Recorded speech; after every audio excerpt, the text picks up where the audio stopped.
ఆత్మీయులైన పాత్రికేయ మిత్రులకు నమస్సులు. ఆత్మీయులారా, పెద్దలారా, గత కొన్ని రోజులుగా ఒక తప్పుడు కేసు సృష్టించడానికి, ఒక వ్యక్తిని అరెస్టు చేయడానికి,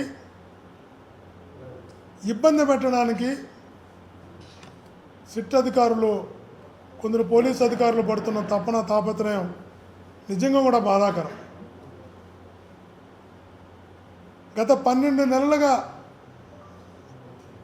ఎప్పుడు కూడా ఎక్కడ కూడా కొన్ని వందల మందిని మీరు విచారించినప్పటికీ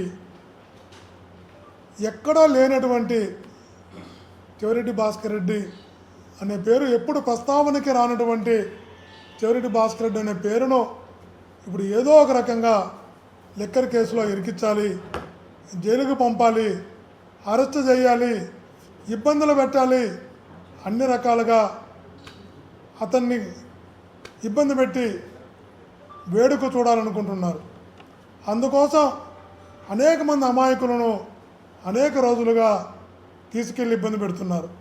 అందులో భాగంగా మొన్న గిరి అనే కానిస్టేబుల్ని తీసుకెళ్ళి 5 రోజులు ఇబ్బంది పెట్టారు. ఆ తర్వాత వెంకటేశ్వర అనే అతన్ని వైపుని ఒక చిన్న బెడ్తో పాటు తీసుకెళ్ళి 3 రోజులు ఇబ్బంది పెట్టారు.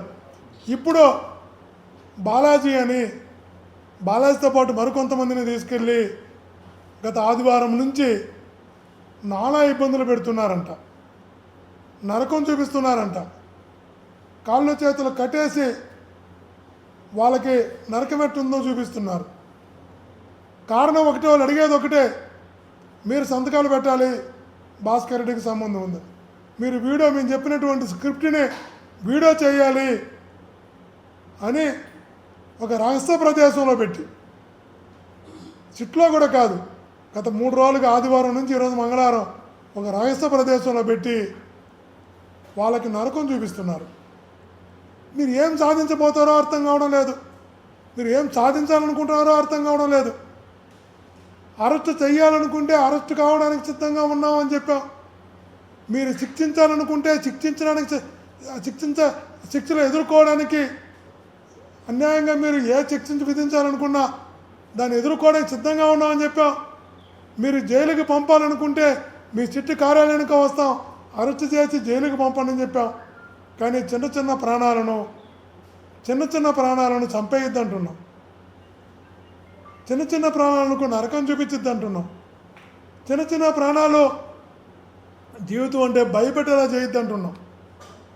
మీకు తెలుసు, మీ మనస్సాక్షికి తెలుసు ఇందులో ఏ కేసు లేదు, ఏ తప్పు లేదు అని తెలిసినా కూడా తప్పుడు కేసులు పెట్టడానికి, తప్పుడు సాక్ష్యాలు సృష్టించడానికి మీరు పడుతున్నటువంటి కష్టం, శ్రమ, తపన చూస్తుంటే నిజంగా కూడా అనిపిస్తుంది ఒక వ్యవస్థ ఈ స్థాయికి వెళ్ళిపోతుందా అని. ఓకే, మీరు ఈరోజు తప్పుడు కేసులు పెట్టి తప్పుడు సాక్ష్యాలు సృష్టించి శిక్ష విధిస్తారు, భరిస్తాం, భరించడానికి సిద్ధంగా ఉన్నాం. ఏ తప్పు చేయకపోయినా ఈ ప్రభుత్వం విధించేటువంటి శిక్షలు భరించడానికి సిద్ధంగా ఉన్నాం. ఏ స్థాయి శిక్ష, ఎంత గట్టిగా మీరు ఆలోచిస్తే, ఎంత గట్టిగా మీరు శిక్షించాలనుకుంటే ఖచ్చితంగా చెప్తున్నా అంత గట్టిగా రివర్స్ వస్తుంది ఏదో ఒక రోజు. తప్పుడు కేసులు ఎప్పుడు కూడా నిలవవో, తప్పుడు సాక్ష్యాలు ఎప్పుడు కూడా నిలవవు అనే విషయాన్ని గుర్తుంచుకోమని చెప్తున్నా. ఇంకొకరు కూడా చెప్తున్నారంట, కొన్ని పేర్లు రాసుకున్నారంట.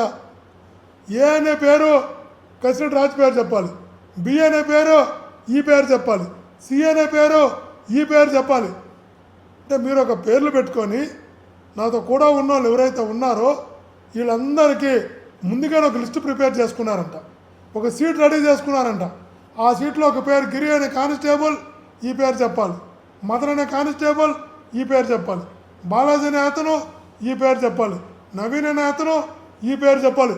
ఇలా ముందుగానే ప్రిపేర్ చేసుకొని ఆ ప్రకారము మీరు కొట్టి, బెదిరించి, భయపెట్టి, నరకం చూపించి వాళ్ళ చేత ఆ పేర్లు చెప్పించుకునే ప్రయత్నం, వాళ్ళతో సంబంధం ఉండదని చెప్పించుకునే ప్రయత్నం, తద్వారా కేసులో ఇరికించి జైలుకి పంపించాలనే ప్రయత్నం. ఇంత అన్యాయం కదా, ఇది అధర్మం కదా. ఒక స్క్రిప్ట్ రెడీ చేసుకొని స్క్రిప్ట్ ప్రకారం వాళ్ళందరి చేత బెదిరించి ఏమి తినని అమాయకుల్ని మీరు నొప్పిస్తున్నారు, కష్టపెడుతున్నారు, నరకం చూపిస్తున్నారు. ఖచ్చితంగా చెప్తున్నా, ఈ పాపాలు ఊరికే పోవు. ఈ పాపాలు ఎవరికి కూడా ఊరికే పోవు. ఘట్టమనేని శ్రీనివాస్ అనే అతను ఇక్కడ ఎస్పీగా పనిచేశారు, సివిఎస్ఓగా పనిచేశారు, డిఐజీగా వెళ్ళారు. వాళ్ళు చెప్తున్న చిట్టాధికారుల ద్వారా మనకు తెలుస్తున్న విషయం ఒకటే ఒకటి, స్క్రిప్ట్ మొత్తం ఆయనే పంపిస్తున్నాడు, స్క్రిప్ట్ మొత్తం శ్రీనివాస్ గారే రాస్తున్నారు, స్క్రిప్ట్ క్వశ్చన్లు మొత్తం ఆయనే చేస్తున్నారు, ఎవరి పేరుతో చెప్పాలనేది తనే ఇస్తున్నాడు. ఇదంతా కూడా సార్ మాకు తెలుసు ఇది అన్యాయమని, మాకు తెలుసు ఇది తప్పుడు కేసు అని, ఇలా చేయడం పాపమని మాకు కూడా తెలుసు. కానీ ఘట్టమనేని శ్రీనివాస్ గారు విపరీతంగా ఫాలోఅప్ చేస్తున్నారు. పైనుంచి వచ్చినటువంటి ఆదేశాల మేరకు, ఘట్టమనేని శ్రీనివాస్ గారి దగ్గర నుంచి వచ్చినటువంటి స్క్రిప్ట్ మేరకు, ఘట్టమనేని శ్రీనివాస్ గారి దగ్గర నుంచి వచ్చిన క్వశ్చనరీ మేరకు మేము అడగాల్సి వస్తుంది తప్ప వేరే కాదు అని అనేక మందితో చుట్టూ ఉన్నటువంటి ఉద్యోగులు, అధికారులు చెప్తున్నప్పుడు అనిపిస్తుంది, శ్రీనివాస్ గారు మీరు దేవుడి దగ్గర పనిచేసి వెళ్ళారు, ఇక్కడే సిబిఎస్ఓగా పనిచేసి వెళ్ళారు, తప్పుడు కేసులు పెట్టు, ఏ సంబంధం లిక్కర్ కేసుల్లో ఇరికిచ్చో, లిక్కర్ అంటే జీవిత కాలంలో అసహించుకునే, లిక్కర్తో ఏ రోజు కూడా ఏ సంబంధం పెట్టుకునేటువంటి, భయపడేటటువంటి, సెంటిమెంట్గా ఫీల్ అయ్యేటటువంటి వ్యక్తులపై అలాంటి కేసులు పెట్టడానికి మీరు దిగజారుతున్నారు. మీరు ఆ స్థాయికి వెళ్ళిపోతున్నారు.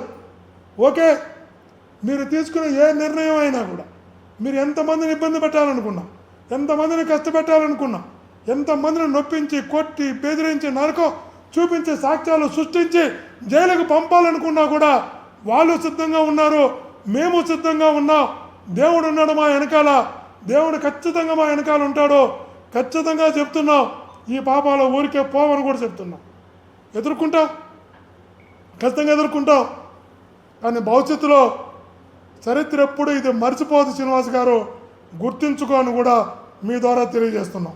వాళ్ళగా రహస్య ప్రదేశంలో పెట్టి కొడుతున్నారు, అంతే. రహస్య ప్రదేశంలో పెట్టి కొడుతున్నారు. ఎన్ని రోజులు కొడతారు, కొట్టిని ఎన్ని రోజులు హింసిస్తారు, హింసించని. వాళ్ళతోనే కాదు, పాప చిన్న కాంట్రాక్టు లేబర్ని తీసుకెళ్తున్నారు, మదనైన గన్మెన్ తీసుకెళ్ళి పెట్టుకొని ఉన్నారు, తీసుకెళ్ళి కాంట్రాక్ట్ లేబర్ని తీసుకెళ్తున్నారు తుడా నుంచి. ఇంకా జర్నలిస్టును కూడా తీసుకెళ్తారంట. జర్నలిస్టు పేర్లు కూడా చెప్తున్నారు. ప్రకాశ్ అనే అతను తీసుకెళ్తున్నాం, విక్రమ్ అనే అతను తీసుకెళ్తున్నాం, ఎవరితో కూడా ఉన్నారు, 2 జర్నలిస్టులు ఉన్నారు. ఆంధ్రజ్యోతిలో విక్రమన్ ఉన్నాడు, అతను తీసుకెళ్తున్నాం. ప్రకాశం ఉన్నాడు, ఇంతకుముందు ఆంధ్రప్రభలో ఉన్నారు, ఇప్పుడు ఒకప్పుడు సాక్షిలో ఉన్నాడు, అతను తీసుకెళ్తున్నాం. అతని తర్వాత గవర్నమెంట్ ఎంప్లాయీస్ని తీసుకెళ్తున్నాం. ఏందో అర్థం కావాల. కానీ ఒక్కటి మాట నిజం, వీళ్ళందరూ కూడా రేపు ఖచ్చితంగా న్యాయమూర్తి ముందు నిలబడి వీళ్ళు పెట్టిన ప్రతి టార్చరు చెప్తారు. ఖచ్చితంగా వీళ్ళు పెట్టిన ప్రతి టార్చర్ న్యాయమూర్తి ముందు చెప్తారన్న విషయాన్ని గుర్తు చేస్తూ ఏబిఎస్ కార్పొరేస్ కూడా కుటుంబ సభ్యులు ఆందోళనతో వేయబోతున్నారనే విషయాన్ని కూడా తెలియజేస్తారు. ఏబిఎస్ కార్పొరేట్ చుట్టూ కూడా వేయబోతున్నారు. ఎదుర్కొంటాం, రెడీ కూడా. మీ ద్వారా మళ్ళా చెప్తున్నాం, ఎన్ని శిక్షలు పెట్టినా కూడా, ఎన్ని ఇబ్బందులు పెట్టినా కూడా, ఎన్ని రకాలు మమ్మల్ని చేయాలని చూసినా కూడా దేవుడిని నమ్ముకుని మేము ఎదుర్కోవడానికి సిద్ధంగా ఉన్నామని తెలియజేస్తాం.